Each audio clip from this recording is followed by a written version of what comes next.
band lucu-lucu. Itu sudah. Jadi di sini ada jurus ke-6 yaitu bangun kolaborasi. Ini jurus, kenapa saya memilih jurus ke-6 ini karena saya merasa di antara ke-7 jurus tuh ini jurus yang paling sering kita pakai. Yaitu kalau misalnya contoh, misalnya Jensen nih ngompol. Iya. Ya, kan Jensen nggak tahu ya anaknya. Bagaimana kita caranya ngasih tahu Jensen harus pakai pampers? Pasti kita harus komunikasi ke orang tuanya. Seperti itu namanya kita membangun kolaborasi antara guru, murid, dan orang tua. Seperti itu. Performnya.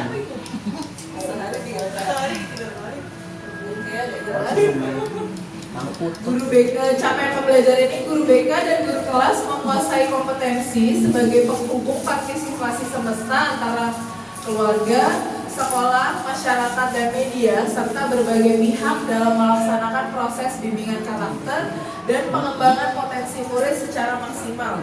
Pengembangan potensi murid itu misal kalau misalnya anaknya ini berbakat tapi orang tuanya tidak mendukung, pasti kita itu harus komunikasi kan dengan orang tuanya. Misal siapa Pipi, dia pinter nih, pinter mewarnai, pinter melukis, tapi bapaknya nggak beliin alat. Pasti kita bilang, Pak, ini Pipi pinter loh, Pipi ini punya potensi loh. Pasti kita kolaborasi sama orang tuanya agar orang tuanya juga membantu dalam pembelajaran di sekolah. Jadi di sini ada satu masalah, satu panggilan kolaboratif. Jadi saya mau minta tolong kepada ibu-ibu pilih salah satu kasus ringan sampai dengan menengah yang sedang Anda hadapi dengan murid. Misalnya, contoh, murid kurang motivasi belajar yang berdampak nilai turun. Kedua, murid sering mengantuk di kelas. Ketiga, murid sering tidak masuk sekolah tanpa alasan yang jelas. Apa itu? 4, murid sering terlibat konflik kecil dengan teman. 5, murid tidak pernah mengerjakan tugas yang diberikan oleh guru. Nah, ini kan pasti guru semua ini beda-beda kan masalahnya di dalam kelas. Nah, saya minta nanti saya kasih kertas lagi kalau misalnya tadi kertasnya kurang. Oh, masih ada kertasnya ya. Nanti ditulis aja kira-kira masalah apa yang ada di kelas ibu-ibu semua, terus diurutkan dari yang kecil sampai yang besar. Gitu. Jadi kalau misalnya yang kecil ini nomor 1, yang besar-besar nomor paling terakhir. Masalahnya banyak banget. Bu Hana, masalah apa yang ada di kelas B? Belum. Nanti tempatnya perpus. Kalau hari Kamis itu merengut sama adiknya. Sehari-hari, bukan hanya hari Kamis. Makanya, naik Kamis tambah merengut gitu sama aku. Double jam. Berarti yang itu ya. Yang ringan itu apa ya? Ya masuk satu ringan.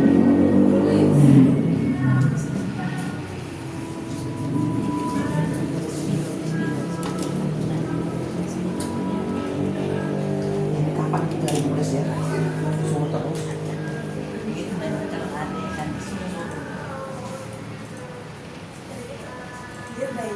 Masalah di kelas.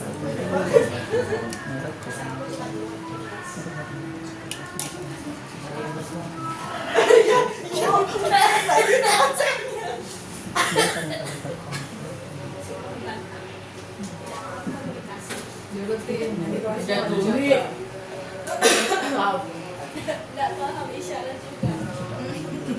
Siapa itu? Oh iya, kan kelasnya berdua ya? Ada yang sudah? Sudah? Penuh gak? Apa penuh gak? Kok lagi? Iya, cepat ya. Dia bisa cepat. Ya, untuk di kelas saya dan Ibu Balkis, kebetulan kan kita berdua ini megang kelas 1, 2, 3, 4 ya untuk tunarungu. Jadi permasalahan yang sering terjadi itu sebenarnya nggak banyak sih, cuma 2, yaitu suka membantah dan tidak paham komunikasi. Yang pertama itu suka membantah Jadi mereka ini kalau tidak sesuai dengan hatinya mereka sendiri, mereka ini tidak mau, dan kalau dikasih tahu gurunya itu mereka sudah lawan. Terus yang kedua, Terus yang kedua itu tidak paham konsentrasi. Ini biasanya muncul ketika anak-anak yang masih di kelas 1, karena mereka belum paham isyarat. Mungkin mereka di rumah seringnya juga masih berkomunikasi dengan orang tuanya itu dari bahasa tubuh. Jadi ketika di kelas itu susah untuk berkomunikasi. Jadi benar-benar harus dari awal dulu diulang-ulang dengan kebiasaan setiap hari, baru mereka paham sedikit-sedikit ya. Meskipun ada juga yang ada dikasih tahu belum kali sampai Ibu Balkis sudah sabar, Ibu Balkis ini dia juga sampai juga. Sampai diputus. Ini di depan narasumber loh. Sudah itu aja. Terima kasih. Masuk kelas lagi.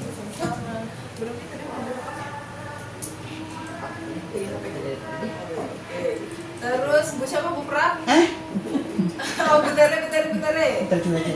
Permasalahan yang ada di kelasnya Bu Tere ya? Enggak, itu Masalahnya dari sekolah umum, dari kasus ringan menengah sampai berat, tapi kalau di sini kayaknya menurut saya terbalik. Berat. Iya. Dari terus ya. Di situ masuk tanpa tidak masuk sekolah tanpa alasan yang jelas itu berat. Tapi kalau di sini itu kayaknya masih ringan. Biasa, Dibanding masalah di dalam ada lebih berat lagi. Enggak ada, kita rajin semua. Yang pertama kalau di kelas saya ya, itu yang pertama iya, sering tidak masuk tanpa alasan yang jelas. Siapa itu? Dua. Iya. Juaranya itu. Yang kedua itu anak-anak saling ejek atau saling singgung gitu ya. Artinya tidak bisa apa namanya? Iya, ngolok gitu. Dia temannya udah diem, yang satu mancing, yang satu respon balas gitu, saling ngolok lah, saling ejek, saling singgung.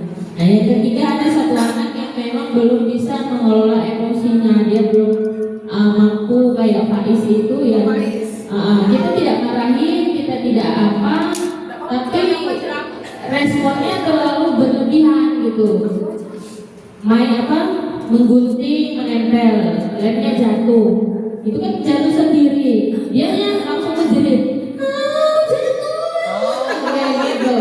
Jadi kita pikir itu dia nangis kenapa, diganggu atau apa gitu. Nah bermain gitu juga sama temannya. Dia panggil temannya supaya dikejar. Gitu temannya dapat dapat. Dia lagi sakit. Gitu temannya lepas. Dia nggak tahu lagi, dia lari lagi. Jadi itu yang ketiga. Yang keempat ada di kelas saya orang tua yang belum paham diet makanan untuk anak-anaknya, terutama yang autis ya, yang masih belum bisa tenang, masih dikasih makanan-makanan yang dilarang ya, seharusnya seperti itu. Mungkin itu saja dari kelas saya. Terima kasih. Oke Bu Pram, lanjut Bu Pram. Aku mau curhat ya. Bu Pram bisa curhat ya.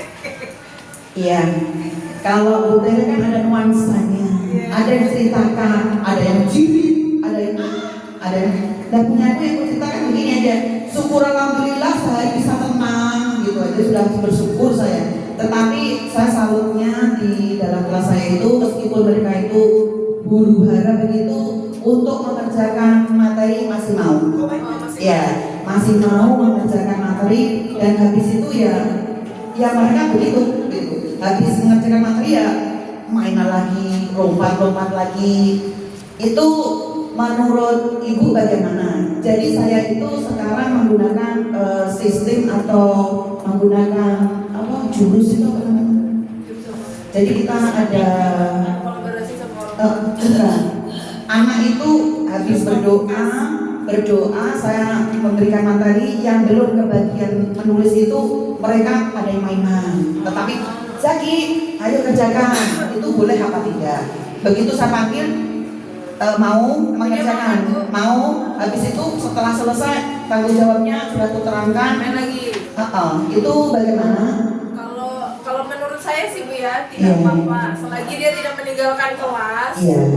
Selagi masih di lingkungan kelas, di kelas aja main nggak apa-apa. Yang penting dia tidak mengganggu temannya yang sedang belajar. Oh iya. Mau dia di situ ibaratnya mau main sendiri di pojok atau apa. Iya. Nggak apa-apa. Tapi nanti kalau Zaki ayo kerjain lagi, terus dia balik lagi mau ngerjain ya nggak apa-apa, bagus. Oh begitu, jadi nggak apa-apa. Itu namanya apa namanya? Kan ada media ini, pemakai ini di dalam sebutan pembelajaran ini disebut apa? Jadi mereka itu habis bermain mau belajar lagi, habis itu dia lompat-lompat lagi, duduk tenang lagi gitu. Apakah ada namanya? Media belajarnya Zaki nggak cuma Semua sih, semua sekedar kertas dan gunting lem itu, tapi dia harus ada include mainannya. Iya, semuanya. Jadi kelas saya itu begitu. Sadam gitu. Jadi sadam juga begitu. Habis jadi sekarang itu saya ada pembantu saya gule sama bantal supaya tenang mereka memeluk guling gule. Habis itu dia yuk nulis tapi mau, jadi itu diperbolehkan ya di dalam dunia pendidikan ya. Oke, sekian dari saya. Nyok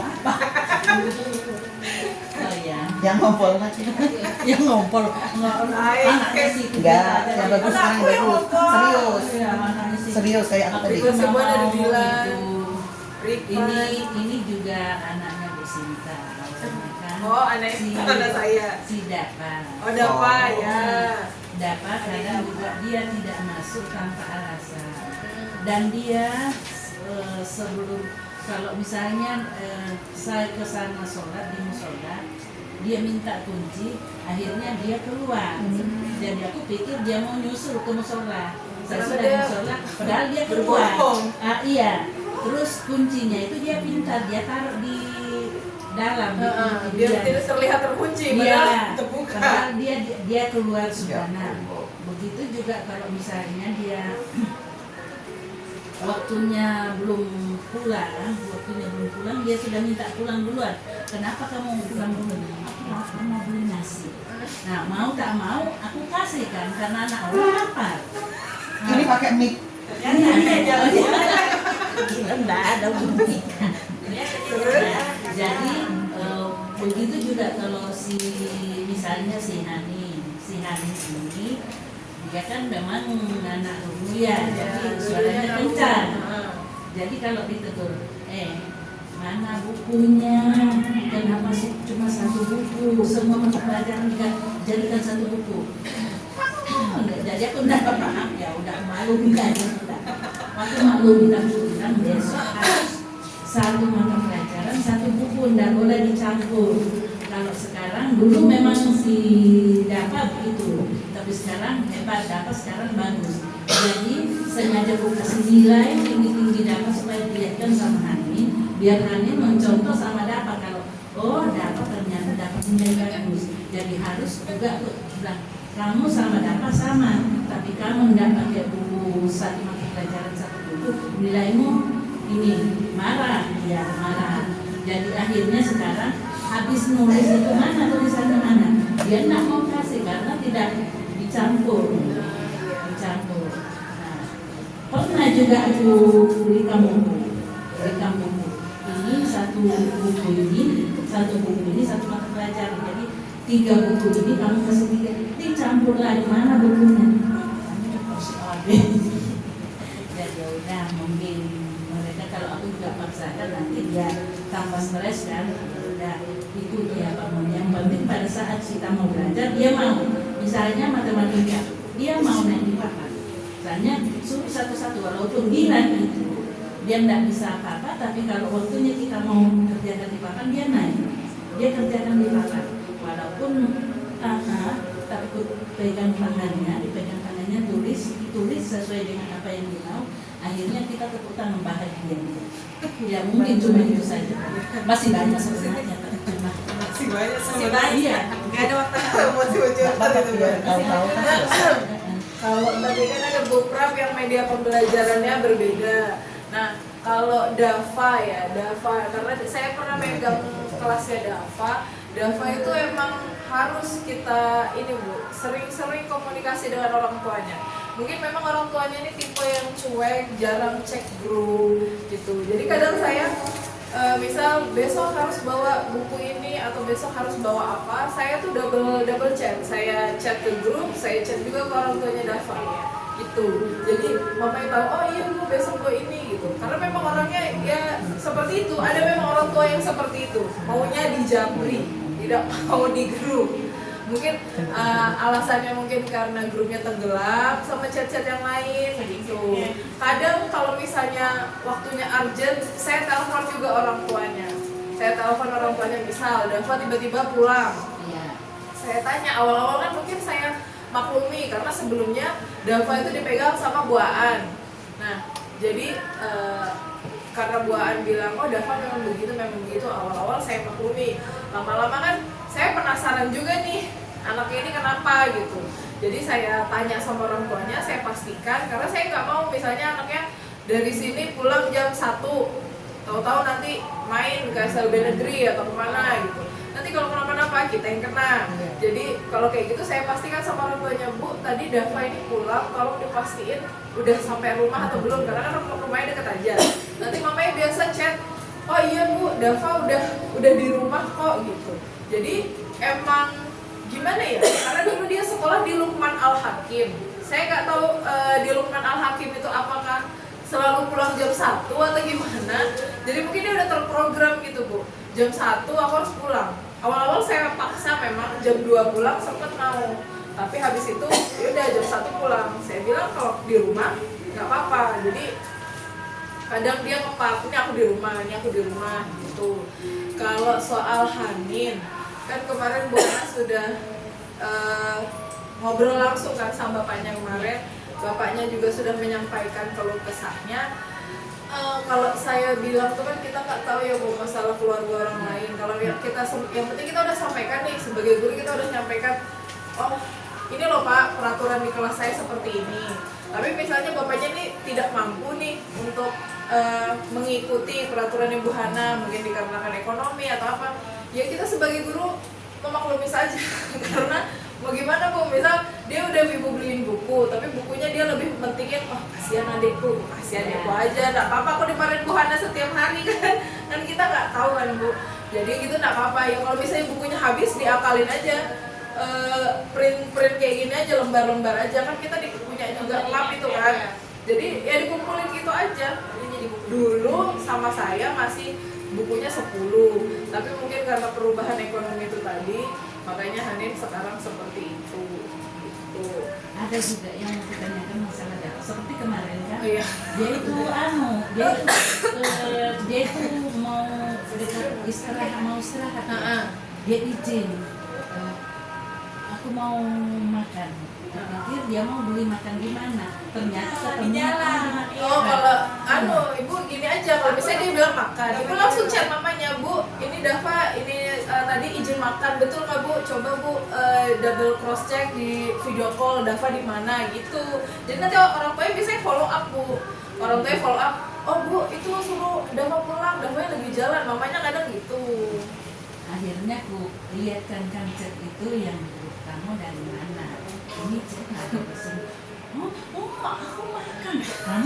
Kamu ke SLB negeri. Tidak. Iya. Karena anak-anak kayak gitu tuh satu berani, mereka tuh kayak berani bohong karena mungkin kamu nggak tahu bahasa aku gitu kan. Dia merasa saya anak tunarungu, kamu tidak begitu mengerti saya gitu. Jadi kita kalau kayak gitu ya diakalin orang tuanya. Memang harus saling membantu sama orang tuanya, sering-sering komunikasi. Karena kayak mamanya Dava waktu itu sempat kan kesini kok, Bu Hana ini saya hubungin gini-gini gitu. Karena memang orang tuanya itu Bu, dia senang langsung komunikasi dengan gurunya. Seperti itu. Lanjut. komunikasi sama orang tua itu bisa via chat, bisa via telepon gitu. Dan sudah ku kasih itu kemarin itu diam aja deh. Nah, jadi kalau misalnya nih ibu sudah kolaborasi dengan orang tua, nah di sini ada refleksinya apa tantangan pribadi saya saat berkolaborasi, baik meminta maupun memberi bantuan. Kira-kira tantangannya itu apa? Misalnya mungkin Bu Hana tantangannya rasa sungkan dengan orang tua mungkin. Adakah kira-kira? termasuk itu seperti kemarin kan kita suruh ini. Misalnya ini pertama aku suruh bawa buku 10 Iya. gitu. Ya orang tanya iya. Terus aku lupa kalau harus bawa lem sama gunting. Nah, sudah itu terus orang tanya bilang apa lagi Bu? Ada lagi kan? Aku bilang oh iya tisu. Sudah itu ditanya lagi apa lagi Bu? Ya untuk sementara itu aja dulu. Iya. Ya untuk sementara itu aja dulu. Nanti ke depan pasti aku kasih tahu lagi kalau ada kebutuhan yang mendesak. Ya, jadi Itu aja. kolaborasi itu kan nggak harus tentang masalah anak ya, bisa juga kayak misalnya membangun suasana kelas lebih nyaman. Misal, oh ruangan ini kayaknya biar wangi, biar fresh, biar seger, kita butuh ini nih, butuh pengharum ruangan gitu. Misalnya, ya bisa aja dibuatkan tiap anak bergiliran membawa. Nah, kalau misalnya selagi tidak memberatkan orang tua kan, menurut saya itu tidak apa-apa gitu. Nah, terus yang kedua, apa yang saya pelajari tentang rasa percaya dan peran. Jadi kalau misalnya tadi kan sudah berkolaborasi nih dengan orang tua, kira-kira rasa apa yang ibu rasakan? Misalnya rasa percaya dengan peran orang tuanya, apakah orang tuanya ini Pasti bisa ya saya apa ya bahasa Indonesia saya lupa. Saya mau bilang dependable tapi Ya, saya ya, lupa bahasa Indonesianya. Ya, ya saya bisa bergantung, ya saya bisa bergantung dengan orang tuanya kayak misalnya nih Mama Jensen. Iya, Mama Jensen kan. Mama Jensen kalau Jensen butuh apa-apa kan kita bisa bilang langsung diskusi gitu kan. di kelas. Iya, misalnya habis atau tisu habis gitu kan. Pengharum atau tisu. Nah, kalau dari yang berkolaborasi tadi itu apakah saya cenderung lebih nyaman bekerja sendiri atau bekerja sama? Adakah di sini yang lebih nyaman bekerja sendiri? Harus bekerja sama. harus bekerja sama. Kenapa Bu Hana? Karena kalau kita bekerja sama orang tua juga mengerti keadaan anaknya, kita pun juga. Jadi kita saling mengisi. Saling mengisi. Misalnya orang tuanya oh anakku seperti Bekerja ini. sama. Jadi saya pun juga oh ya dia begini. Jadi kita ada kerjasamanya di sini. Nah, tapi ada kan di sini yang lebih nyaman bekerja sendiri mungkin merasa nggak usah dikasih orang tuanya, saya bisa sendiri gitu. Tidak bisa ya. Tidak Raiso. bisa. No, bahasa Inggrisnya no. Rajin berkomunikasi. Iya, rajin berkomunikasi Setiap dengan hari orang tua itu saya. penting.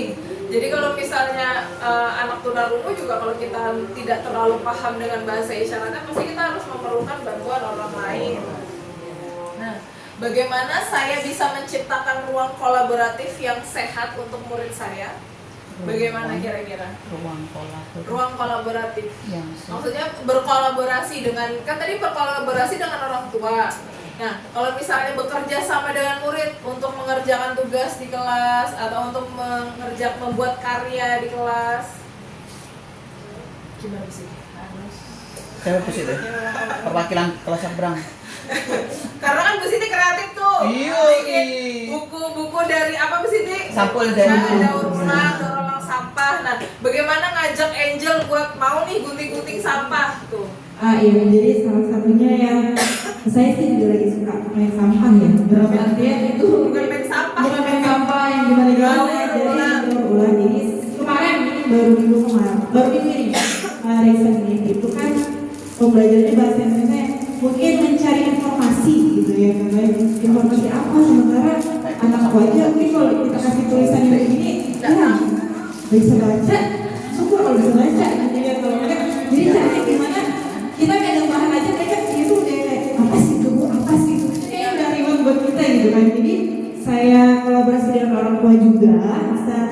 mohon bantuannya untuk membawa satu sampah snack atau minuman ya. Nah, fungsinya itu kan di balik snack dan minuman itu ada informasi gizi.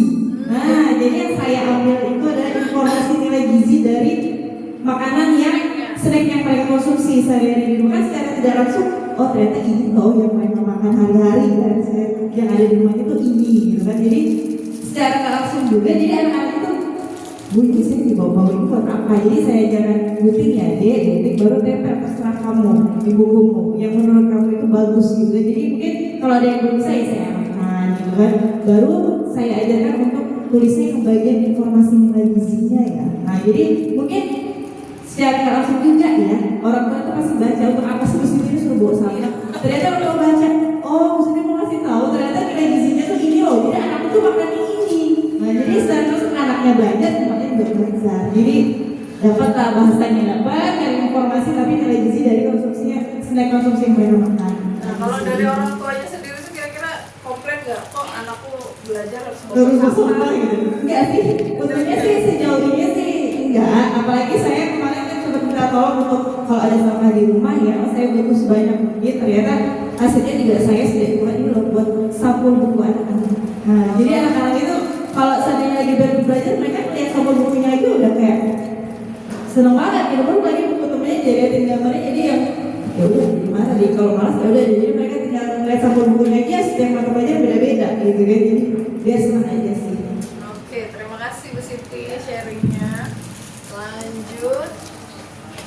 Mengapa kolaborasi penting? Kolaborasi berfungsi untuk mendukung perubahan sistemik yang memastikan kesetaraan dan akses pendidikan yang berkualitas bagi setiap murid.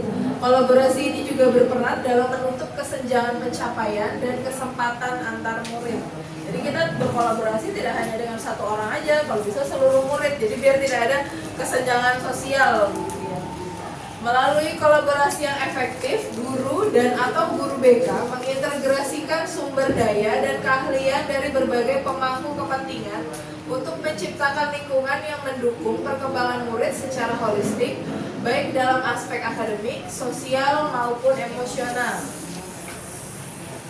Lanjut, jadi di sini ada peran guru BK dan guru kelas. Salah satu karakteristik sekolah yang dikategorikan efektif dalam menanggapi kebutuhan dan permasalahan murid adalah terciptanya lingkungan kerja kolaboratif. Guru BK atau konselor sekolah serta guru mata pelajaran atau guru kelas merupakan satu kesatuan tidak terpisahkan yang saling berinteraksi dan secara signifikan memiliki dampak terhadap terfasilitasinya perkembangan murid secara optimal. Contoh, jadi kalau di sini ada perbandingannya, peran utama kalau guru kelas itu pembelajaran yang mendidik melalui mata pelajaran dan pembentukan karakter murid, sedangkan kalau guru BK itu pelayanan yang memandirikan dalam mengembangkan potensi diri murid baik dalam bidang pribadi, sosial, belajar dan karir. Jadi kan kalau misalnya di sekolah-sekolah umum itu mereka yang SMK biasanya kan nanti guru BK yang bimbing mereka karirnya tuh mau kemana, mau kuliah di mana, mau kerja di mana gitu. Ya walaupun mungkin di SLB ini anak kita belum tentu semuanya kuliah ya kan. Tapi kita di sini juga harus mengarahkan, guru BK juga harus mengarahkan, oh kayaknya Mica ini senangnya di musik. Terus Sarah ini mungkin selain di musik dia bisa menjahit, Rajita seperti itu. Jadi kita harus tahu potensi murid kita. Terus kebutuhan kolaborasi. Kalau guru kelas itu membantu memahami dan mengatasi masalah belajar, sosial emosional, dan perilaku murid. Sedangkan guru BK itu mengembangkan program BK dan intervensi terpadu melalui kolaborasi lintas peran di sekolah. Jadi peran itu nggak cuma di sekolah aja, bisa dari orang tua atau di luar dari sekolah. Sumber kerjasama. Kalau yang guru kelas itu orang tua, kepala sekolah, guru mapel, konselor, pihak luar sekolah yang terkait. Sedangkan kalau guru BK itu guru kelas, orang tua, masyarakat, pihak terkait lainnya. Nah, tujuannya kalau guru kelas menciptakan lingkungan belajar yang mendukung dan holistik Sedangkan kalau guru BK tujuannya meningkatkan kesejahteraan secara pribadi, sosial, akademik, dan karir sebagai bagian dari proses perkembangan yang utuh. Nah, tantangan bagi guru kelas itu masalah sosial, emosional, perilaku yang mempengaruhi kemampuan belajar. Sedangkan tantangan bagi guru BK itu permasalahan sosial emosional dan karakter murid yang kompleks. Jadi kalau misalnya di sekolah umum itu murid-murid yang mungkin selain bermasalah atau memang mungkin ingin sharing kepada guru BK itu kan karakternya berbeda-beda. Jadi yang menghadapi karakter murid yang kompleks itu biasanya guru BK. Lanjut. Manfaat kolaborasi. Membantu murid menyelesaikan masalahnya secara lebih efektif dan holistik. Kolaborasi memungkinkan masalah murid diidentifikasi lebih awal dan ditangani dengan pendekatan yang lebih menyeluruh dengan menggabungkan pengetahuan dan keterampilan dari berbagai pihak. Masalah yang dihadapi murid dapat diselesaikan lebih efektif. Sebagai contoh, jika seorang murid mengalami kesulitan belajar yang disebabkan oleh masalah emosional, kolaborasi antara guru kelas dan guru BK akan memastikan bahwa masalah tersebut ditangani dari kedua sisi, baik akademik dan emosional, dengan pendekatan yang terintegrasi. Contoh kemarin, kalau misalnya Dava atau Bu Hana pernah waktu itu dia terlihat sedih karena habis putus. Ya, betul. Ya, habis putus dari pacarnya, dia malas belajar kan? Ya, belajar. Nggak mau lihat saya. Iya, atau seperti Ilham, dia merasa sakit Ditolak karena cintanya ditolak gitu. Jadi guru kelas dan guru BK itu saling kolaborasi. Jadi kita harus memastikan bahwa masalah tersebut itu bisa ditangani dari kedua sisi, baik dari guru kelasnya mungkin atau dari guru BK-nya, seperti itu. Lanjut. Meningkatkan peran orang tua dan masyarakat dalam pendidikan. Kolaborasi yang melibatkan orang tua dan masyarakat meningkatkan peran serta dalam pendidikan murid. Orang tua tidak hanya menjadi pendukung di rumah, tetapi juga berperan aktif dalam kegiatan pendidikan di sekolah, seperti pertemuan dengan guru atau mendukung kegiatan ekstrakurikuler. Komunitas juga dapat memberikan sumber daya tambahan atau peluang untuk murid, seperti program mentoring atau magang yang akan memperkaya pengalaman belajar murid. Jadi kalau di sekolah kita itu kan selain ekstrakurikuler, ada juga salah satu murid yang magang kemarin kan di perusahaan. Nah itu si Rafa. Si Rafa. Kapan dia balik Tuhan? Murid Tuhan yang bangga. Ya, kapan kira-kira dia balik? Ini November tuh dia Sudah selesai. udah selesai. Iya, jadi kan dia dapat kesempatan untuk magang di suatu perusahaan. Nah itu juga memperkaya pengalaman belajar murid. Jadi ekstrakurikuler yang anak kita pelajari kayak misalnya menurut kita sebenarnya sepele ya, kayak misalnya kemarin belajar bikin risol. Dia kan bikin risol itu Fauzan kalau bisa bikin risol jualan besok dia. Atau misalnya mungkin menjahit. Nah, suatu saat nanti kalau misalnya mereka sudah lulus bisa menjahit untuk mencari nafkah. Seperti itu. Oh, sudah niat. Sudah niat? Iya. Kalau kuliah di Jogja, Oh. tempat kakak mobilnya Tata Boga. Oh. Yang Ada loh, jangan salah, bisa yang fail di kuliah.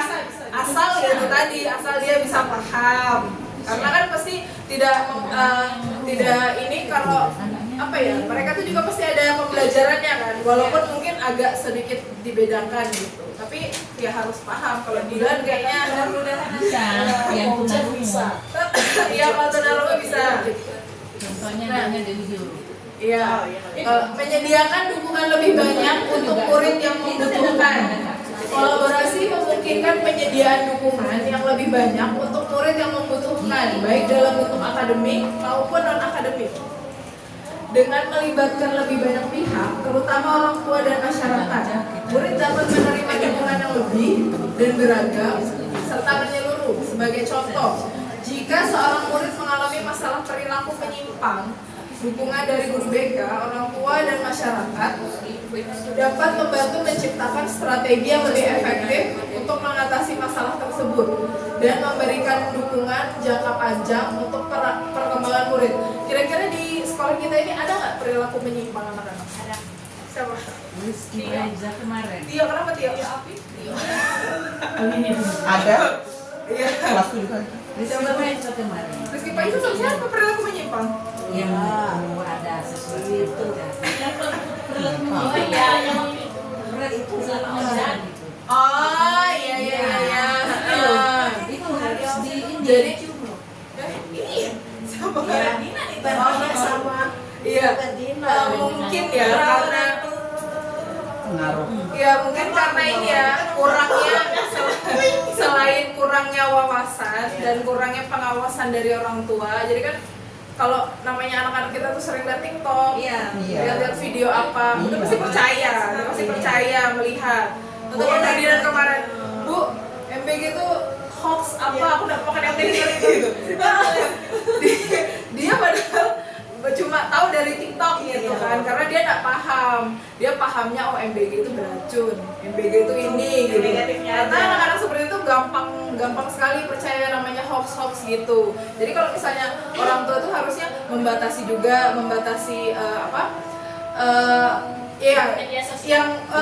media sosialnya, terus tontonannya. Kan kalau tontonannya aneh-aneh kan mungkin ngerasa bestie aja nih, aku sama dia sama-sama cowok bestie, kalau perlukan sayang-sayangan mungkin boleh, padahal kan tidak boleh. Tuh. Lanjut, identifikasi dan level masalah. Identifikasi masalah murid menjadi kunci bagi guru untuk menentukan penanganan mandiri atau kolaborasi. POPBK 2016 membedakan fokus guru mata pelajaran pada akademik dan guru BK pada pengembangan potensi diri murid di berbagai bidang serta masalah yang muncul. Di SD, meskipun tanpa guru BK khusus, guru kelas dan mata pelajaran berperan penting dalam deteksi masalah akademik, sosial, dan emosional, menentukan kapan intervensi internal cukup dan kapan kolaborasi eksternal, konselor, orang tua, psikolog yang dibutuhkan. Jadi kalau misalnya di sekolah umum, guru BK itu nggak ada di SD. Jadi guru BK cuma ada di SMP, SMA. Selfie. Tapi kalau SLB ya, jadi saya juga baru tahu Bu, kalau misalnya di SLB itu kan karena saya kemarin balik ke PPG ya. Jadi saya kan awalnya megang SMA. Nah, terus karena kemarin saya megang SMP, mungkin dari operator tuh saya dipindahkan ke SMP. Saya juga baru tahu karena kemarin pas pelatihan BK saya lihat, oh berarti saya SMP, tapi satu kelas saya itu SMK semua, SMK SMA. Jadi saya sendiri yang beda gitu kan. Nah, terus ternyata menurut operator itu kalau misalnya mau TPG-nya cair, misalnya harus sinkron dengan data di SLB itu harus di SD. Jadi saya sempat masa guru BK di SDLB gitu kan. Tapi saya baca peraturannya, katanya sih itu peraturan masih Nadiem Makarim kemarin gitu. Jadi saya baru tahu kemarin itu juga. Cuman kalau di sekolah umum di SD itu nggak ada, hanya di SMP dan di SMA. Pada jenjang SMP dan SMA sering terjadi miskonsepsi peran. Masalah murid terkadang sepenuhnya dilimpahkan ke guru BK atau sebaliknya, guru BK tidak dilebatkan dalam pengambilan keputusan penting. Padahal peran guru BK meluas dari pengembangan sosial, pribadi, karir, akademik, hingga masalah perilaku menyimpang. Kolaborasi yang efektif menciptakan pendekatan holistik, menangani masalah secara konstruktif, memperkuat relasi guru murid, dan melibatkan berbagai pihak termasuk orang tua dan profesional. Mungkin di sekolah umum itu gini ya, jadi kalau misalnya dari guru BK kan di satu sekolah tuh nggak mungkin guru BK-nya satu, pasti lebih dari satu. Nah, semua masalah yang merasa oh ini masalah berat atau apa sih guru BK semua. Padahal di dalam kelas itu juga ada peran dari guru kelas, tetapi semuanya dilimpahkan ke guru BK gitu. Nah, pendekatan kolaborasi ini sejalan dengan kerangka MTSS. Apa itu MTSS? multi-tiered system of support, sebuah sistem terintegrasi untuk memberikan dukungan akademik, sosial emosional, dan perilaku secara bertahap dan sesuai dengan kebutuhan murid.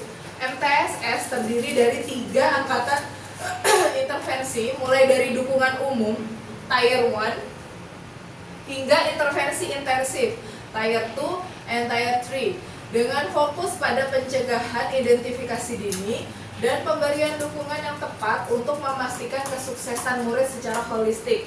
Jadi ini ada tingkat-tingkatannya, Bu.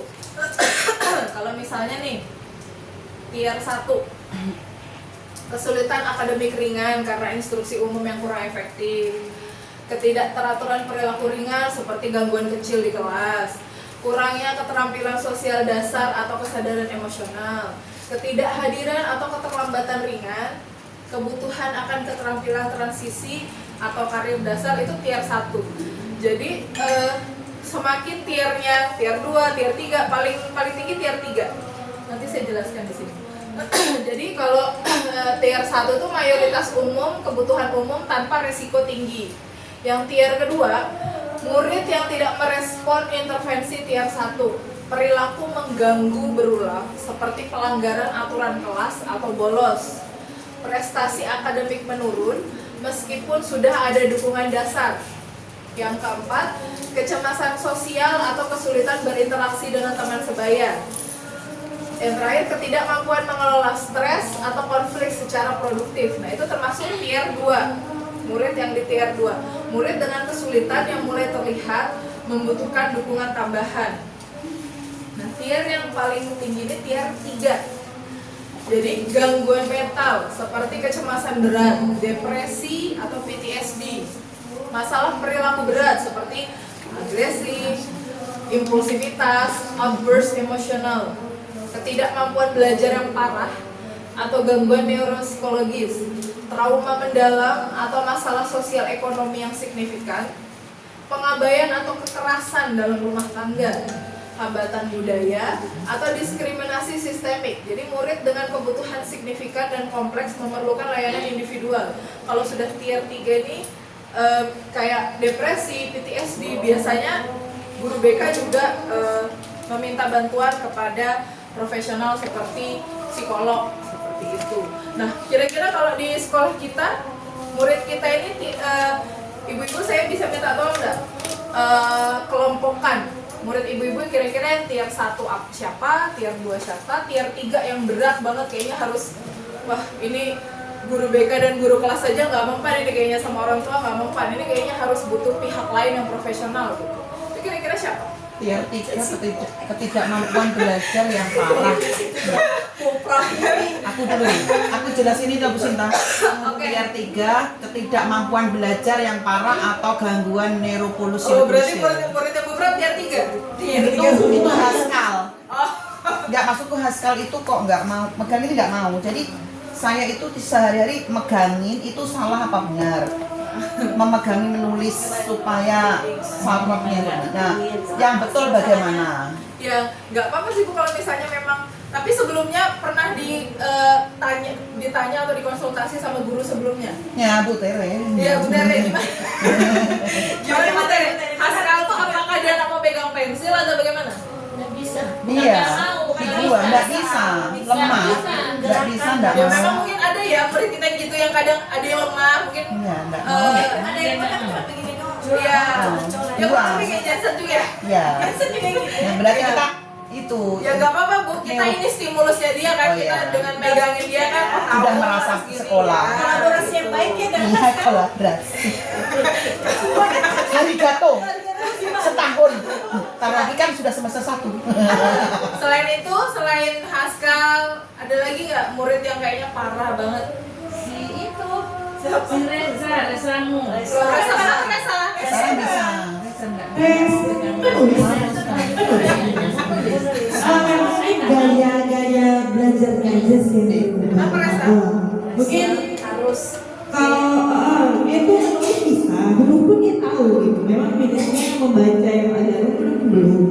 Cuma pengalaman mungkin ya sebelumnya dia nggak mau nulis gitu, tapi dirubah sih sistemnya. Jadi mungkin yang kemarin terlalu banyak tulisan, jadi saya saling tulis sedikit lagi gitu kan. Jadi saya dampingi juga sih, mungkin kalau dari tempat tulis atau damping sosok yang terlalu banyak pun dia nggak mau kan. Jadi misalnya ini saya tulis sendiri di sini berapa kalimat, nanti saya tulis di depan, ayo dia tulis di sini gitu. Oh gitu. Ya itu pendampingan, dia mau dia bisa nulis kok gitu. Nah, kalau kira-kira murid lain kayak Galih itu termasuk tier 1, tier 2, tier 3. Tiga itu Bu. Bagaimana maksudnya? Itu tier 3 itu. Iya. Jadi itu murid kita Galih itu ya saya juga setuju kalau tier 3 Iya. karena dia perilakunya sudah mulai flashing ke orang dewasa Iya. gitu. Karena mungkin dia tidak paham itu tadi ya. Dan ngomongnya juga orang tuanya kan juga sudah dokter, kata dokter juga bilang ini anak ini hanya otak jahatnya saja yang berfungsi. Seperti itu. Iya. Jadi sebenarnya kalau dari saya juga iya itu tier 3 kalau si Gali. Menulis cuma sedikit di sekolah. Iya, kalau kita itu murid kita kayaknya masuk bolos gitu. Udah ada. Ya itu hal biasa. Ya, hal biasa ya. Jadi indikator perlunya kolaborasi dalam penanganan masalah murid, masalah berulang atau kronis, masalah yang terus berulang meskipun sudah diberikan intervensi di tier 1 atau tier 2. Contoh, perilaku menantang murid yang terus menerus muncul meskipun sudah ada penguatan positif di kelas. Nih punya nggak ibu-ibu murid yang kita udah dia masalahnya berulang itu aja. Padahal kita udah Kompol lagi terus Musita. Separah yang pol. gak gitu. Nangis terus Musita. Ayo Kita sewa terus gurunya. Mencoret-coret dinding Bu Sinta. Bagaimana itu? Penuh itu. Satu pensil, jadi pensil itu 3 hari entek. Kalau saya sih ini Ilyas sih. Saya juga Ilyas. lagi ini sama Ilyas karena Ilyas ini biar sudah dikasih tahu sudah di apa dia nantang kan karena ya itu juga itu. Karena dia ini memang tidak pernah dikasih tahu kalau dia salah atau benar sama orang tuanya. Orang tuanya lebih ke memanjakan. Jadi kan nantang. Jadi anaknya ini ngerasa kalau dia ngelawan guru tuh ya udah nggak apa-apa gitu. anaknya kalau anak orang nggak Iya, apa-apa. tapi kalau misalnya kayak bukrap coret-coret atau Iya, apa mungkin menantang itu. Kalau mungkin anak bukrap tuh Berkarya. masih ini nggak Bu, masih terapi nggak Bu? Terapi nggak Bu kira-kira di luar itu? Kan dulunya terapi tuh kayak Terapi. sabil apa berarti udah stop ya? Terapi sepenuhnya ke guru kelasnya.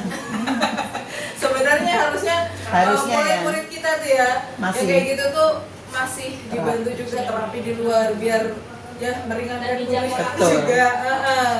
Betul. Baca Paras itu Iya, Pak. Iya, Faras. Ya, bapaknya solusinya kemarin tidak usah sholat. Karena selalu membuat ulah sholat berjamaah. Jadi solusi dari bapaknya tidak usah diajak sholat Atau berjamaah. diajari cara menjadi Nggak ada imam. bermanfaat kan? Menjadi imam. Otomatis kalau jadi imam Nggak kan ada dia. bermanfaat tuh gurunya cakap. Iya. Masalah mempengaruhi banyak area kehidupan murid. Masalah yang berdampak pada beberapa aspek kehidupan murid seperti akademik, sosial, emosional, atau bahkan di kehadiran mereka di sekolah. Contoh, kecemasan tinggi yang menyebabkan nilai turun dan murid menarik diri dari teman-temannya. Kayaknya kita nggak ada murid gini ya. Iya, Kalau masuk mungkin hanya ilham. Kalau dia sakit hati, dia tidak masuk. izin dulu ya. Dia sedang patah hati, dia tidak masuk. Iya. Tapi kalau kayaknya kecemasan nggak ada.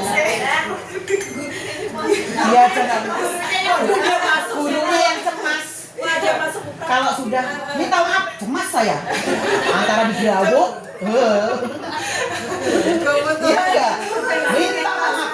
Wah, guru Masalah ngaji yang cemas terjadi juga. baik di rumah, di sekolah, atau di lingkungan sosial lainnya yang memerlukan komunikasi antara guru, orang tua, konselor, dan mungkin profesional eksternal. Contoh, murid yang menghadapi masalah di rumah yang mempengaruhi perilaku mereka di sekolah memerlukan kolaborasi antara pihak sekolah dan orang tua. Oh, sambil ini Bu. Ceng di. Jadi kan Sabil biasanya kalau di rumah sudah dimarahin kakeknya. Ya. Nah, di sekolah sih kamu ya kan. Pelampiasan. Jadi bagaimana cara kita tahu oh anak ini kira-kira kenapa? Pasti kan kita tanya sama orang tuanya. Kenapa ini Berkolaborasi. hari ini? Anak ini Ma, tadi hari ini. dikasih makan apa atau ada kan mungkin dimarahi di rumah jadi makanya dia ngamuk di sekolah. Gurunya pakai Iya. Yang sabar. Gurune mungkin cobek-cobetan 7. Ada faktor beresiko tinggi. Masalah yang disebabkan oleh faktor risiko tinggi seperti trauma, kekerasan di rumah, kondisi kesehatan mental berat, atau masalah hukum. Penanganannya membutuhkan pendekatan sistemik yang melibatkan baik pihak sekolah maupun luar sekolah. Contoh, murid yang mengalami kekerasan di rumah atau trauma berat yang mempengaruhi perilaku dan kesejahteraan mereka di sekolah. Gak ada kayaknya kita ya? Tidak, belum tahu. Kekerasan di rumah. Enggak, kalau kekerasan dan ini kayaknya gak ada trauma. Ya takku sampai mengarah Iya. Gurunya yang trauma di pukul. gurunya. Jangan siksa aku nah. Aku pengen capek sampai sore. Pengen harum sampai sore. Dibutuhkan informasi atau dukungan dari pihak lain. Kadang guru atau orang tua memiliki informasi penting yang belum diketahui oleh konselor, dan sebaiknya yang diperlukan untuk penanganan yang lebih efektif. Contoh, informasi terkait perubahan perilaku murid yang hanya diketahui oleh orang tua, atau informasi dari guru yang dapat membantu konselor dalam membuat keputusan yang tepat. Ini kalau di sekolah kita kayak misalnya dulunya mungkin si Jensen dipegang sama Bu Aan. Nah, terus habis itu kan selanjutnya dipegang sama Bu Siti. Jadi Bu Siti kalau misalnya ada masalah apa-apa, Jensen kemarin gimana dulunya gitu. Jadi kan bisa sharing selain sama guru, sharing sama orang tuanya. Ya begitulah dulu. Kolaborasi membantu memahami masalah murid dengan lebih baik. Dengan bekerja sama, kita bisa lebih memahami situasi dan kebutuhan murid serta memberikan respon yang lebih tepat untuk membantu mereka. Beberapa kasus yang sangat serius seperti resiko bunuh diri, bullying berat, atau perlindungan anak secara formal memerlukan rapat tim sekolah atau konsultasi dengan kepala sekolah dan dinas terkait untuk memastikan bahwa masalah tersebut ditangani dengan cara yang tepat dan sesuai prosedur. Contoh, ketika ada masalah serius seperti bullying atau murid yang membutuhkan perlindungan khusus, tim sekolah perlu bekerja sama untuk mencari solusi yang terbaik. Adakah di sekolah kita yang mungkin bullying? Ada. Siapa betul? Ringan. Iya, benar. Siapa betul? Ferdinand Kaagi. Ya itu Ya, oh ya. dari dulu itu. Ferdinand Kaagi, kadang Ferdinand merasa dia bos kan. Bos. Ya. Fauzan. Ya. Iya. Sama Andika. Dia nyuruh-nyuruh. Iya. Nah, kalau kayak Ferdinand, Agi, terus itu kan tadinya dari umum dia sudah dibullying kan? Iya. Karena dia iya. merasa dulu dia di Umum. sekolah SD umumnya saya dipukul, gurunya ikut golokin, akhirnya kayak kasusnya Rajita. Karena kan Ya. di sekolah umum dia merasa dia dibullying ya, misalnya dari kata-kata apa semua dibilang ini. Nah, di sekolah sini kita kan merangkul semuanya, tapi merasa dia aku di sini paling hebat. Iya. Akhirnya ya teman-temannya simpan. Iya, gitu. Itu yang terjadi. Merasa Dia dapat- superior dia, kan? Karena dia mendapatkan dari sekolah yang lama, dia pindah ke sini, dia ratunya, Ilmunya. dia rajanya, ya udah kayak kasusnya Habis kan? Ferdinand gitu. Tuh. Kalau kayak gitu kita ini sih sebagai guru kita selain kita memberitahu juga kita kolaborasi sama orang tuanya juga ngasih tahu sama muridnya. Kadang murid itu kalau dikasih tahu mungkin cengengesan ya. Iya. Jadi kita juga harus lebih tegas dalam memberitahu murid yang mana yang baik dan yang mana yang benar. Daftar checklist indikator masalah yang perlu diselesaikan dengan kolaborasi dengan pihak terkait ada di bawah ini. Yang pertama, masalah berulang atau kronis meskipun telah diberikan intervensi awal. Masalah berdampak pada beberapa aspek kehidupan murid, akademik, sosial, emosional. Masalah terjadi di berbagai konteks, sekolah dan rumah. Adanya faktor risiko tinggi seperti trauma kekerasan atau kesehatan mental serius. Diperlukan informasi dari guru, orang tua, atau pihak Ini lain untuk gurune. memahami masalah. Jadi kalau misalnya nggak ada, nggak usah dicontek ya. Kalau ada baru dicontek-contek. Oke, kabeh. Americano. Iya, jadi kalau misalnya ini ada bagan gini, misalnya masalah murid nih ringan, kita ke guru BK atau konselor atau guru kelas atau wali kelas. Nah nanti kalau sudah kalau misalnya sedang keberat baru ke kepala sekolah. Nanti dari kepala sekolah mungkin tidak bisa mengatasi atau butuh yang lebih profesional bisa ke psikolog, dokter ahli atau konselor seperti itu.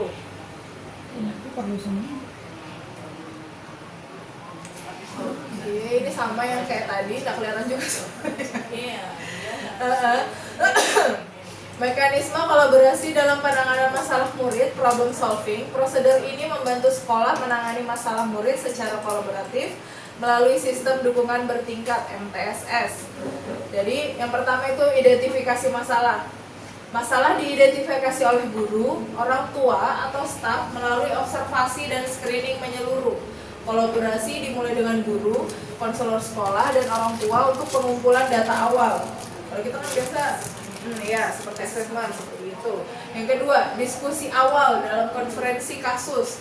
Saat ada kasus ya, konferensi kasus bersama guru dan guru BK konselor sekolah bertemu untuk menganalisis data dan menentukan level intervensi tier 1, 2, atau 3. Jadi saat ada kasus tuh kita diskusi dulu kira-kira anak ini masuknya di tier 1, 2, atau 3. Seperti itu. Yang ketiga, penetapan tujuan dan strategi intervensi berdasarkan tingkatan. Mengidentifikasi skala masalahnya dan mengkategorikan masuk tier mana dan strategi intervensi yang akan dijalankan. Jadi kalau misalnya seperti Galih tadi tier 3, berarti kan tidak cukup kepala sekolah, berarti kita juga perlu orang yang lebih profesional seperti psikolog gitu, atau psikiater. Sudah kan dia belum datang? Udah Nabil. Sudah? Oh oke, boleh dibagi. Bentar, belum. Oke, di sini tier 1. Perilaku kelas ringan, keterlambatan ringan, kurang motivasi belajar. Itu kolaborasinya dengan guru konselor sekolah. Jadi peran konselor sekolah itu membuat kurikulum, pencegahan, dan pelatihan keterampilan sosial mendukung guru. Sedangkan yang tier 2, kecemasan sosial, perilaku berulang, penurunan akademik signifikan, itu kolaborasinya dengan guru, konselor sekolah, dan orang tua. Nah, perannya konselor sekolah di situ melakukan konseling kelompok kecil, koordinasi dengan guru dan orang tua. Sedangkan tier 3, depresi, trauma, perilaku agresif, masalah kesehatan mental serius, itu berkolaborasi dengan konselor sekolah, kepala sekolah, orang tua, serta spesialis eksternal, bisa psikolog atau terapis. Konseling peran konselor tadi konseling individual, asesmen khusus, rujukan ke layanan eksternal, memimpin tim pendukung. Yang keempat, implementasi dan monitoring. Intervensi dijalankan sesuai rencana tim. Data hasil dikumpulkan oleh guru dan konselor secara berkala untuk monitoring kemajuan. Yang kelima, evaluasi dan tindak lanjut. Setelah 6-8 minggu, tim menilai efektivitas. Jika tidak berhasil, dilakukan eskalasi ke tier berikutnya atau disesuaikan. Jadi misalnya awalnya muridnya itu tier 1 masih ringan, tapi kalau sudah 6-8 minggu nggak ada perubahan nih, berarti kita naikkan ke tier 2 gitu. Yang keenam, dokumentasi dan komunikasi. Semua hasil dan keputusan dicatat dan dikomunikasikan kepada seluruh pihak terkait, guru, kepala sekolah, orang tua. Jadi kalau kita punya murid yang bermasalah itu, sebaiknya kita harus mendokumentasikan, entah itu foto, entah itu video, atau mungkin rekaman-rekaman seperti itu sebagai bukti. Lanjut. Tujuan pelibatan orang tua. Pelibatan orang tua sebagai mitra kolaborasi dalam penanganan murid memiliki tujuan sebagai berikut.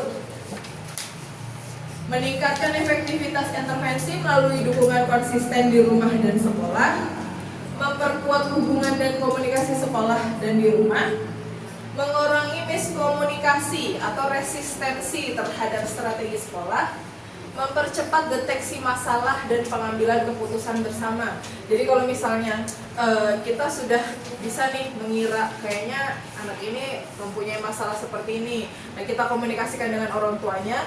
Jadi kalau kita udah berkolaborasi dengan orang tua, kita bisa mengambil keputusan bersama, tidak sepihak. Strategi pelibatan orang tua berbasis MTSS yang ini tier 1, memberikan informasi tentang harapan perilaku dan kurikulum sosial emosional. Yang kedua, mengundang orang tua dalam kegiatan sekolah seperti workshop atau parenting class. Yang ketiga, menyediakan komunikasi rutin seperti newsletter atau update program sekolah. Kalau kita ini kan ada kadang parenting ya.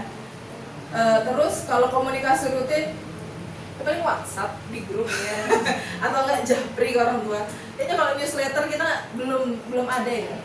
Kalau tier 2, komunikasi terjadwal tentang perkembangan murid. Contoh, lembar check-in or check-out.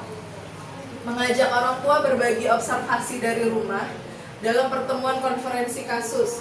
Yang ketiga, memberikan panduan atau pelatihan singkat strategi pendukung di rumah. Mungkin kalau misalnya anaknya tidak bisa ke sekolah ya. Dan ketiga, mengundang orang tua dalam penyusunan dan evaluasi rencana intervensi perilaku BIP, melibatkan mereka dalam asesmen FBA melalui wawancara rumah, melakukan rujukan bersama, pelayanan kesehatan mental atau terapi eksternal, memberikan dukungan pengasuhan atau pelatihan coping skills. Coping skills itu kalau misalnya apa bahasa Indonesia saya lupa. Kalau misalnya kalau misalnya kita lagi mempunyai masalah nih, tapi coping skills kita itu nggak mampu. Bukan, coping skills kita misalnya ibu lagi stres, coping skillsnya ibu apa? Apakah itu mungkin dengan mengaji atau makan atau dia jajan shopping? Nah, coping skillsnya itu seperti itu. Iya begitu. Bentuk-bentuk keterlibatan orang tua di sekolah sebagai berikut. Pertemuan dengan guru, mengikuti kelas orang tua. Kelas orang tua itu maksudnya parenting. Menjadi narasumber kelas inspiratif. Belum ada kita kayaknya orang tua menjadi narasumber kelas. Belum. Terlibat dalam paguyuban orang tua, yaitu tadi apa? Komite. Hadir dalam kegiatan sosial di sekolah. Kalau ada kegiatan sosial orang tua ikut. Membantu mengelola perpustakaan. Belum. Ayo, bisa kan? Mama Sadam nanti ketuanya. Belum. Karena di sini kalau kita mengelola perpustakaan masih guru ya. Oh iya. Hadir di hari ayah atau hari ibu. Belum ada juga ini ya. Hadir pada pentas akhir tahun ada. Hadir dalam pembagian rapat ada. Titip ya Bu, nanti pas makan ya. Rancangan Masih belum ada Sudah biasa. Ini rancangan kolaborasi multi pihak petunjuk umum. Oh ini ya, identifikasi masalah. Itu tentang guru BP nih. Nanti saya bertanya kalau sudah selesai. Boleh. Tapi belum dibuka saja. Biasanya sesi akhir. Iya, ini tugasnya ini tugas guru BP. Oke. Ya. Free memory. Oke, ya sekian dan terima kasih. Sekian dan terima kasih. Itu dari saya tadi yang pertama jurus kedua, ini jurus 6 bangun kolaborasi. Apabila saya ada salah kata, saya memohon maaf. Baik. Saya tutup. Saya akhiri. Wassalamualaikum warahmatullahi wabarakatuh. Waalaikumsalam. Sesi tanya jawab. Oke, sesi tanya jawab. Ya. Berat. Iya. Jadi itu belum. Semua. Mana? Kayaknya Bu. Terima kasih atas kesempatan yang diberikan kepada saya oleh narasumber. Ya, dari sekian tadi saya ingin menanyakan begini, ada nggak cara untuk penanganan siswa tier 3 ya? Yang kedua, apakah pemerintah ikut mendukung pembelajaran terbuka ini, menyediakan alat peraga khususnya kelas saya tier 3? Ada yang tidak mau memegang, terus bagaimana? Apakah kalau ini kan sudah didengungkan pemerintah, mestinya apakah ada alat pendukungnya gitu? Itu aja. Tadi selain alat pendukung apa Bu? Alat pendukung materi alat peraga tadi. Materi. Materinya apakah ada? Ya pokoknya begitu. Ya sekian dari saya Ibu. Ini untuk bukan saya aja, jadi untuk setelahnya saya supaya ini. Kita juga. Terima kasih. Kalau tier 3 tadi kalau nggak salah ya pertanyaan Bu Prap itu tier 3 pembelajaran dan apa Bu Prap yang pertanyaan pertama tadi Bu Prap? Lupa nih. Cara cara penanganan siswa tier 3. Oh, cara penanganan. Kalau selama ini saya dikasih materi yang sesuai dengan CP gitu. Apakah di media baru pembelajaran Ibu ini kan termasuk baru unggulan ya? Apakah di situ disebutkan ada yang autisnya parah gitu? Siapa tahu ada, ya kan? Kalau Untuk kalau cara penanganan tier 3 misalnya ini secara umum ya Bu ya, Iya. saya tier 3. Kalau secara umum itu kan tier 3 tidak hanya bisa kolaborasi dengan guru BK atau orang tua. Itu kan membutuhkan orang yang lebih profesional seperti iya, psikolog atau psikolog. psikiater Memang tadi. psikolog. Nah, tapi kalau misalnya pembelajaran itu ini kan kembali lagi ke gurunya Iya. bilang udah sesuai CP nih. Sudah. Tapi kan kadang murid kita itu tidak bisa mengikuti yang pas plek ketiplek sesuai CP. Iya. Bola, ini Dan bola kita menang. merendahkan Ya, direndah, biar turun, mereka turun. tetap sama, cuman agak sedikit lebih mudah Iya. seperti itu. Mau misalnya Bu Prab pakai media pembelajaran game atau mainan apa aja, yang penting masih sesuai dengan CP, saya rasa itu tidak apa-apa. Nah terus kalau tadi Bu Prab bilang apakah ada yang pendukung apa tadi Bu? Ya, Gamenya? siapa tahu pemerintah itu ini khusus tier 3 alat bantu. Kalau misalnya tadi kan kemarin kita udah dapet Ibu tahu nggak kita udah Oh, dapat bantuan ya, mainan banyak. ya, nah, berarti itu ya, berarti itu. Pemerintah juga membantu kita, sekolah-sekolah kayak misalnya sekolah SLB atau mungkin sekolah-sekolah yang lain itu tuh dapat bantuan yang nggak cuma TV atau seperti ini enggak. Kalau kita tuh lebih banyak ke mainan yang buat stimulus anak gitu. Oke, Jadi berarti mainannya ada. macam-macam. Nanti boleh kita buka di gudang. Nah, Kak, itu maksud saya. Maksud saya juga begitu. Ya, jadi Anda bisa merasakan kan Putera kemarin sudah main bola. Ada buat beberapa, ada bagus kan? Makanya itu yang aku mau. Iya, Ciluprang tinggal Nggak salah aku komunikasi aja. bertanya itu. Tinggal, tinggal komunikasi aja kok kayaknya murid Terima kasih Bu Tere. banyak. Ya, Saya juga kan? pengen coba. Walaupun murid saya nggak ada ya kayaknya. Iya, Oh, saya panas itu aja, panas. selama ini ya beli hancur. Saya beli hancur. Ada, Oke. ada. Bahkan samsak tinju aja ada beberapa. Samsak tinju ada, siapa tahu samsak Nah. tinju. Nanti di kantor. Iya. Ada lagi yang ingin bertanya? Cepet. Ikan sepat yang gabus, kalau nggak ada tutup. Ikan lele. Bu Hana. Itu banjir menunggu. Kayaknya apa ya yang mau kutanyakan? Ayo Bu. Itu aja. Salah dulu. Nah, siapin. Ya. Nah.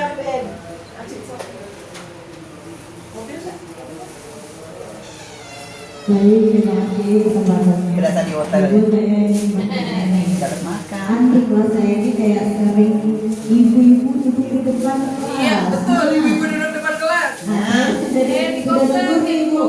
Terus tuh kepala sekolah juga sudah menegur. Tapi mental. Oh, kepala sekolah sudah menegur tapi bentar. Karena apa namanya? Mama siapa itu, Bu, yang mental? Mama Gila, itu kan sudah dikasih tahu. Itu kan saya sudah kasih tahu, terus Bu dia juga pernah kasih tahu. Mental, tetap aja di situ. Oh, oke. Seperti itu. Sementara Jadi yang ditanyakan apa Mas Elsa? Bagaimana caranya? Begitu. Sedangkan terus ayo semangat. terus itu apa namanya? Yang kan perilaku Habib itu suka mendorong, terus kalau misalnya kita lagi dikit suka memukul teman. Oke, campaign juga dia ya? Iya, terus itu kalau saya kan kolaborasi dengan orang tuanya. Bu, coba kami Bu, mereka mukul teman. Kalau misalnya nggak ada itu kayak apa? Bermain. Sedangkan anak Orang tuanya jawab gimana? sudah Bu. Tapi dulu sekarang sudah saya terapi di rumah saja. Oh, oke, siap. Iya berarti terapi. Jadi dia kayak lebih ya dia aja terapi sendiri. Oke, sudah. Nah, kalau sebentar Bu Hana saya jawab dulu Bu Hana. Anu aja, itu alat yang kita kemarin misalnya kita mau belajar IPS tuh Patung. ada tuh di sana. Kerangka. Bukan. Kerangka. Peta. Ada peta. Belum. Sama tunanetra saya. Ada peta ada Iya. peta. Bukan untuk umum itu, untuk anak-anak ini.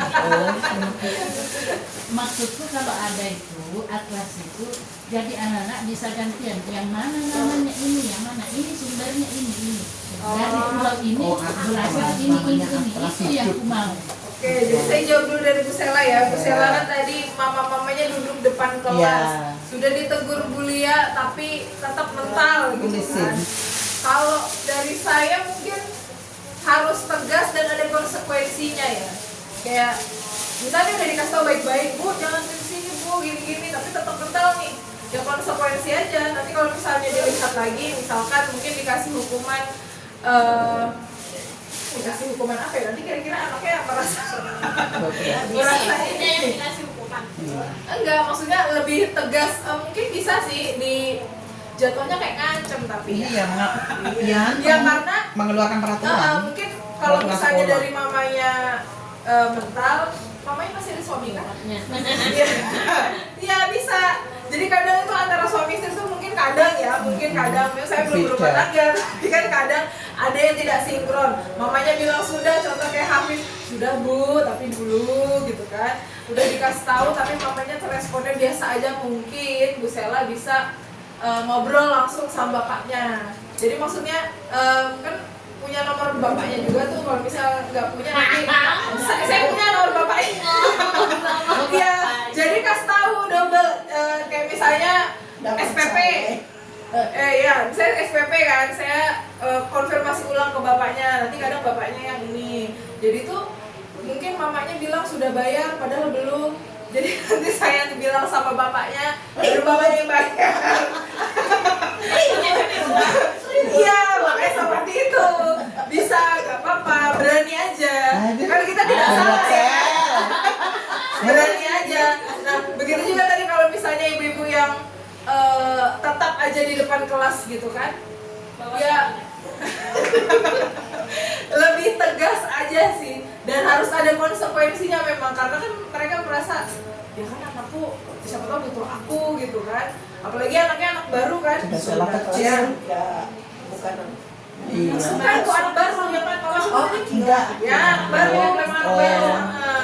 Merasa anaknya mungkin masih baru, masih butuh bantuan mamanya, makanya ini juga karena ya tidak menutup kemungkinan ya kadang tidak semuanya orang tua yang rata-rata memiliki anak berkebutuhan khusus itu orang tuanya juga gimana ya bahasanya ya Nyolot. bukan kurang lebih juga. Ya seperti itu, kayak mungkin kemampuannya, cara berpikirnya kurang lebih sama juga. Jadi ya seperti itu, memang kadang kita harus banyak maklumi, tapi kalau misalnya ini ditegasin aja lagi gitu. Nah kalau Bu Hana atlas Gini kita kali aja anaknya saya. Mungkin bagus kalau dituliskan orang tua dilarang.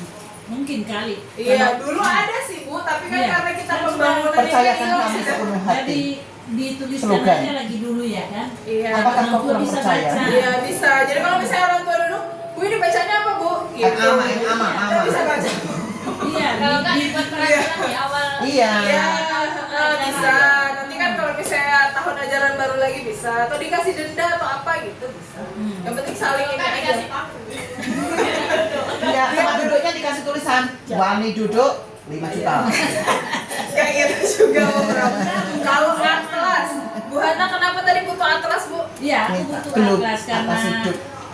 pada saat kita belajar IPS itu kan kita SMA itu ya F itu kan Cuaca. kita memang sudah butuh atlas. Misalnya kita ini tinggal di mana, Atlas jadi timbul. harus tahu oh ini Kalimantan, oh ini, jadi harus anak-anak tahu. Saya juga ada Bu belajar tentang IPS kayak misalnya Kalimantan atau Iya. apa. Cuman kan karena anak kemampuan anak tuh beda-beda tadi ya. Jadi kalau misalnya ibu ngasih atlas kosong nih, belum tentu mereka bisa tahu. Oh ini di sini Papua, di sini Sulawesi kan belum. Kelas itu belum. kosong juga ada, tapi ada globe yang ada tulisannya, tapi saya yang tidak bisa lihat tulisan. Itu kalian. Ini sudah. Jadi kayak ada huruf braille-nya. Pikirku kan sudah ada Google yang tinggal terus. Itu bumi. Yang bermasalah. Itu alam hidup.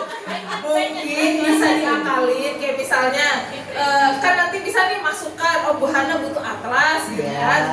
Sebelum terrealisasi sekarang Bu Hana belajarnya satu pulau aja. Misalnya ini loh Kalimantan, di Kalimantan ada timur, barat, selatan gitu.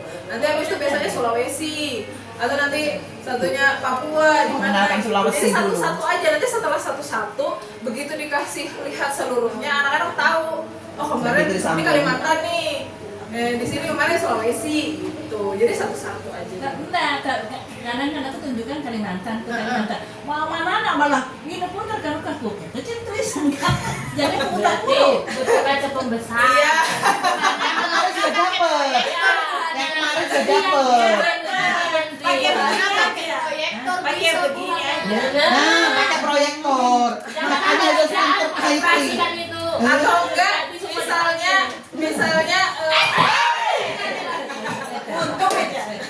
misalnya Kalimantan ya satu aja satu lembar. begini Kalimantan. Jadi nanti mereka tahu Kalimantan Timur yang mana, selatan yang mana. Jadi tulisnya nggak kecil-kecil banget. Tuh, jadi satu ini tuh satu pulau. Satu pulau. Kalau enggak ya Printkan, nah itu printkan Bu Iya. Ujung-ujungnya printkan Bu Sinta. Hafal. Oke, ada pertanyaan lagi? Kalau nggak ada tutup. Oke, Masih tidak ada. Baik, kalau tidak ada saya tutup ya. Makanya kayak di hotel. Terima kasih. Aku foto bersama. Oke, foto bersama dulu. Oh iya. Iya, belum Oke, tutup. masih HP ku di sini.